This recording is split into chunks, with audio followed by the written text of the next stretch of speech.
Cek aja orang yang boros itu rata-rata ya, kecenderungannya kalau nggak luka masa lalu, butuh pengakuan. Tapi kebanyakan nih, ya kebanyakan adalah butuh pengakuan, butuh validasi dari orang lain. Maka ini mumpung mau lebaran ya, evaluasi ya, atau mungkin pas teman-teman nonton di YT nanti pas sudah lebaran, nah evaluasi. Adakah saya melakukan sesuatu karena butuh pengakuan? Kalau iya, cek pengeluarannya pasti boros.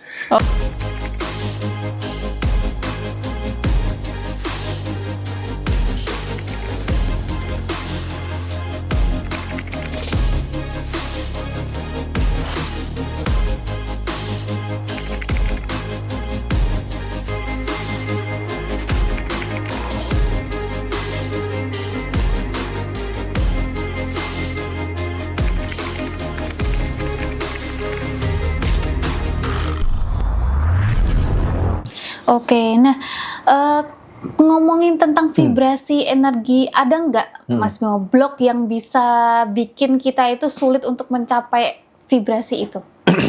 Salah satunya adalah pikiran logik ya. Karena kadang begini, ketika sudah ngobrol dengan uang, orang tuh melogikakan, melihat database masa lalu. Loh, aku ini kan cuman di rumah. Mana ada uang mau datang. Ini kan membatasi namanya, ngeblok tuh. Iya. Membatasi. Jadi logik ini kalau tidak hati-hati, dia tuh kadang ngerogoti impian dan lain sebagainya gitu loh. Karena ini kita berbicara di ranah misteri, berbicara di ranah keajaiban, berbicara di ranah yang melampaui logika. Nah, ketika teman-teman prakteknya dengan logika, maka frekuensinya tidak akan sama.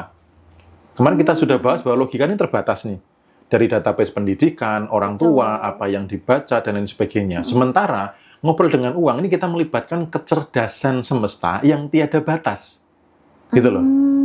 Jadi kalau ngobrol dengan uang, menggunakan kecerdasan yang tiada batas, setelah itu dikritisi oleh logik, maka otomatis ngeblok. Oke. Apa nih, nggak mungkin lah uang kok diajak ngobrol, ini ilmu nggak jelas. Ya sudah, akan mengalami. Gitu. Jadi kalau teman-teman begitu, jangan dilakukan. Ya, biar saya aja, biar kami aja.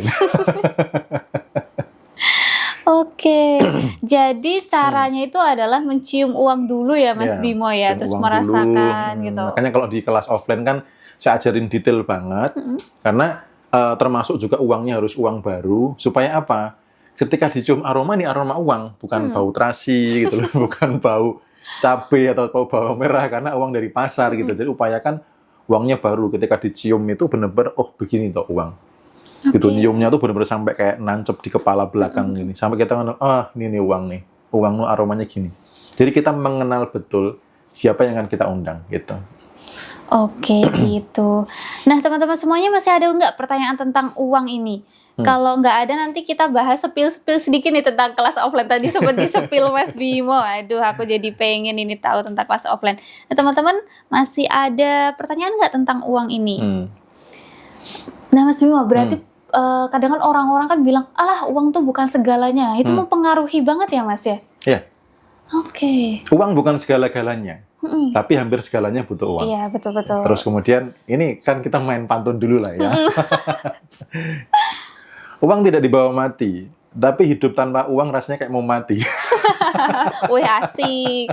Iya, uang bukan segala-galanya, tapi hampir segalanya butuh uang gitu. Oke, jadi berbicara tentang uang itu berarti tidak harus terjadwal, terus juga yang penting energinya juga ya Mas ya? Vibes-nya ketika ngobrol itu gitu. Terus juga uangnya harus baru, tapi apakah uangnya bisa dibelanjakan Mas? Uang yang setelah kita boleh, nggak apa-apa, dibelanjakan nggak apa-apa. Nah, pada saat membelanjakan ini kadang yang miss. Pada saat membelanjakan ini kadang vibes-nya yang masuk ke kekurangan. Ketika uang keluar, lalu orang merasa kekurangan. Aduh, uangku berkurang. Aduh, tinggal sedikit. Wah, padahal itu uang baru satu-satunya harus keluar, akhirnya rasa kekurangan ini loh yang bahaya. Ketika mengeluarkan uang. Gitu.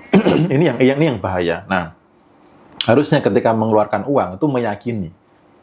Atau ngobrolannya itu diperintah untuk balik lagi bahwa teman-temannya lebih banyak. Sehingga ketika uang keluar, dia pasti balik lebih banyak kok gitu.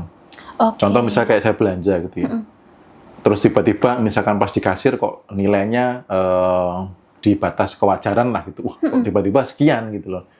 Nah itu udah langsung, nanti pasti datang lebih banyak lah gitu. Nah, kadang orang tuh ketika uang keluar, langsung yang dilihat tuh sisa saldo. Iya, Aduh, betul. tinggal sedikit. Aduh, berkurangnya banyak. Ini rasa kekurangan loh. Gitu. Hmm. Jadi, pada saat mengeluarkan uang, ini adalah momen yang krusial. Gitu, krusial banget. Dan ini butuh praktek, butuh membiasakan. Teman-teman tidak cukup tahu saja. Itu. Oke, jadi kekhawatiran tentang uang, kecemasan tentang uang itu harus dihilangkan dulu ya, Betul. Mas ya. Justru itu rasa kekurangan yang akan membentuk peristiwa terus kurang uang.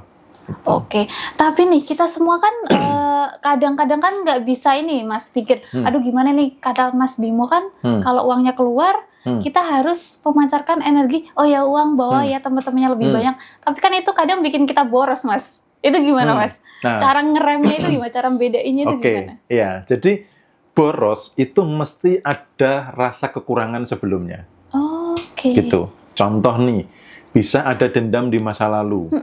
Misalkan dulu waktu kecil pengen apa-apa nggak kesampaian. Karena tidak bisa memaafkan orang tuanya, akhirnya pelampiasannya ketika sudah punya uang. Oh. Sehingga rasa boros itu muncul. Gitu. Atau karena butuh pengakuan. Ya, hati-hati nih mau lebaran. Biasanya orang-orang, mohon maaf nih, di frekuensi bawah, itu mereka menggadaikan uang demi pengakuan. Oke. Apa kata aku ndak ganti handphone di lebaran ini gitu kan. Mau ketemu siapa, kalau mosok bajuku kelihatan murah, mosok aku ndak pakai perhiasan. Nah, ini kan berarti ada rasa kekurangan. Butuh pengakuan. Kalau teman-teman di vibrasi itu di skor 175. Di kesombongan, cenderung merendahkan yang lain, atau butuh validasi, pengakuan. Gitu. Jadi orang ini masih butuh diakui dari sisi materi. Nah, orang-orang yang tipe begini, rata-rata, kecenderungannya ya, tidak semuanya, kecenderungannya justru duitnya dikit. Oke. Karena ada rasa kekurangan. Nah, jadi ketika kita melakukan praktek itu, kalau rasa kekurangannya sudah dirilis, maka orang tidak akan boros. Dia mengeluarkan sesuatu itu memang karena perlu. Bukan dasarnya karena aku butuh pengakuan, bukan dasarnya ada luka masa lalu sehingga ya aku berhak atas uangku dan lain sebagainya gitu. Jadi ketika boros itu yang dilihat apa yang membuat boros. Ketika rasa kekurangan entah luka masa kecil, entah butuh pengakuan ini dibereskan, orang tidak akan boros kok.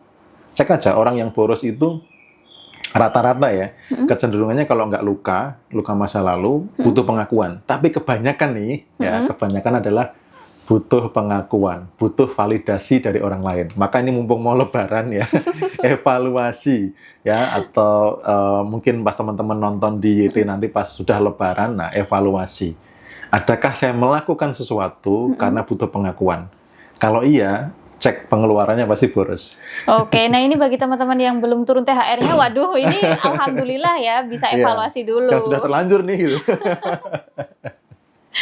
Oke, nah ngomong-ngomong soal praktek bicara dengan uang, itu kalau kita praktek sendiri tapi belum ada hasilnya, apakah Mas Bimo ini membuka konsultasi, apakah membuka kelas, gimana? Ya. Ngobrol dengan uang tuh kalau teman-teman, kan tadi juga pengen di simulasi dan sebagainya, teman-teman silakan datang aja ke kelas offline. Oke. Karena memang ngobrol dengan uang itu bukannya sekedar pas ngobrol aja sih, gitu loh. Tapi bagaimana vibes sepanjang hari. Oke. Gitu loh, bagaimana energinya dikuatkan dulu dan lain sebagainya. Kalau teman-teman kebetulan sudah di energi yang kuat, energi kelimpahannya sudah oke banget, ngobrol dengan uang tuh lancar. Hasilnya itu benar-benar instan gitu loh, cepet. Tapi kalau teman-teman hanya niru di ngobrol dengan uangnya saja, ada vibes-vibes kekurangan yang masih dominan, yang belum dilepas. Contoh nih, ngobrol dengan uangnya pagi sama malam. Di luar waktu itu, rasa kekurangan akibat luka dan lain sebagainya yang teman-teman tidak sadari, belum dirilis. Nah, semesta hanya membaca vibrasinya gitu loh, bukan sudah ngobrol dengan uangnya gitu. Jadi kalau mau lengkap, silakan aja kalau mau praktek langsung bareng-bareng di kelas offline kita sediakan gitu. Nanti tanggal 13 April ya. Iya, 13 gitu. April.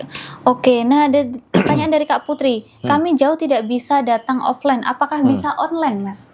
Kalau kelas online ada kelas online juga gitu. Kalau teman-teman pengen tahu lebih dalam di kelas online ada, nanti kita mulai tanggal 31 Cuman tim itu tanggal 28 sudah mulai libur. Jadi kalau mau ikut online, teman-teman tinggal sisa 2 hari lagi untuk pendaftaran gitu.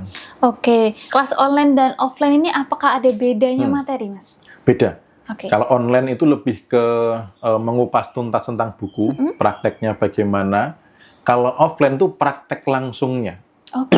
Jadi tadi kan, everything is energy. Iya, iya. Benda padat, peristiwa, kejadian itu dari molekul, dari atom, dari energi. Nah, bagaimana sih praktek menggerakkan energi supaya berada di kelimpahan sehingga membentuk atom kelimpahan, molekul kelimpahan, dan peristiwa kelimpahan. Karena kalau teman-teman paham benang merahnya ini, konsep tentang energi ini, itu mencipta kehidupan yang berkelimpahan itu gampang. Karena sudah tahu penyusun partikelnya adalah energi gitu loh. Ibarat mau bikin ayam crispy, berarti kan fokusnya kan kepada tepungnya kan gitu. Tepung dan ayamnya gitu. Kalau fokusnya ke ayam crispy-nya sudah jadi, maka tepungnya ini tidak beres kan, ada yang alot, Iya, ada yang ambiar dan macam-macam karena fokusnya tidak ke penyusun utamanya. Sama, kehidupan juga sama.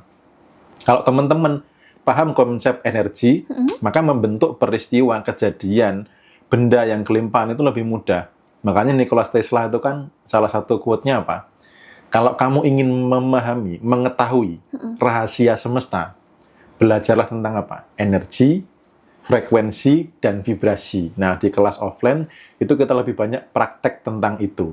Bagaimana juga melibatkan tubuh untuk terlibat di dalam energi. Kalau ketemu orang ini mau nipu atau enggak, kalau bingung A atau B itu bagaimana, kita melibatkan praktek langsung dengan tubuh sebagai salah satu indikator yang paling jujur. Jadi ada beberapa banyak praktek-praktek kalau di kelas offline-nya. Materinya pastinya beda dengan yang online. Oke, jadi kelas online ini maksimal daftarnya adalah besok ya, Mas ya? 2 hari lagi ya. Oh, 2 hari lagi. Oke, teman-teman, untuk kelas online-nya maksimal pendaftaran itu 2 hari lagi. Setelah itu sudah ditutup ya, Mas Bimo ya? Ya, setelah itu mungkin agak slow ya, karena karyawanku sudah libur ya. Jadi mungkin agak slow dibandingkan kalau teman-teman misalkan saat ini sama besok ini karyawan masih pada masuk gitu, timnya masih masuk gitu.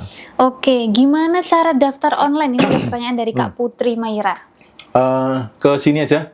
Ya, ini ada 21, ini 16, BB ini 88, atau bisa langsung follow akun saya, langsung DM di situ juga bisa.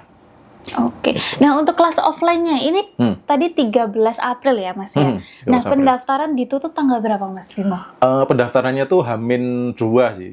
Cuman H-5 itu masih dapat early bird. Oke. Masih dapat sekitar potongan harga 200 ribuan lah, 250 ribu. Pokoknya ada early bird, ada yang lebih murahnya sebelum H-5 kalau nggak salah. Nanti silahkan ke sini aja biar dikasih info detailnya. Gitu. Oke, jadi teman-teman yang mau tanya-tanya tentang info pendaftaran bisa langsung drop aja pertanyaan di kolom komentar karena nanti kita ada adminnya juga ya, Mas Bimo ya.